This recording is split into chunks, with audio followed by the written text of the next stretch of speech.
For this stretch, we're going to be placing our back into flexion repeatedly.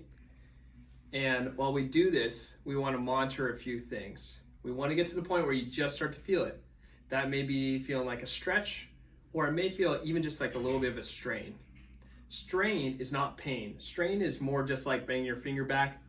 Doesn't feel comfortable, that is strain. Now, if I held it there all day, you would probably develop pain.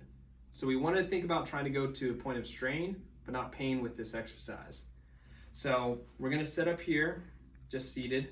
And if you have something to hold onto, like some chair legs, that's even better.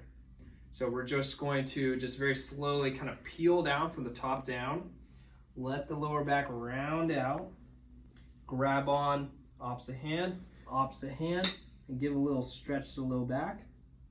Then you bring yourself back up.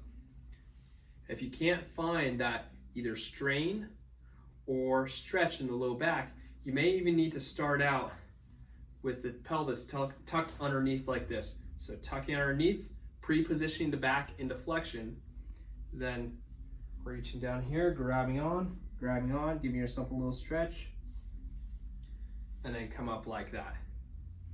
Now, while you do this, you're gonna be looking for a number of things: green light, yellow light, or red light.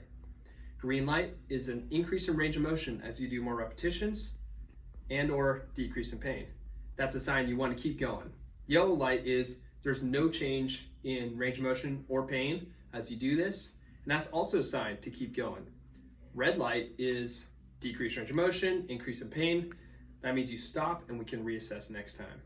Now, while you do this, you might also find that the symptoms might change in location. So like, let's say you start out and you have pain in the back or the glute here, and then as you do more repetitions here, you might find that the symptoms are farther down, like the calf or the hamstring. If that's the case, the symptoms are going more towards the periphery, that's peripheralization, and that's a red light, we stop. Now, if we get the opposite, like let's say the symptoms start in the glute or the hamstring, as you do more repetitions, it becomes more closer to the back, so maybe you just have back pain after you do that, or maybe you just have calf pain here, you do repetitions, and then it turns into just hamstring up here, then that's a green light. That's called centralization, and we keep going.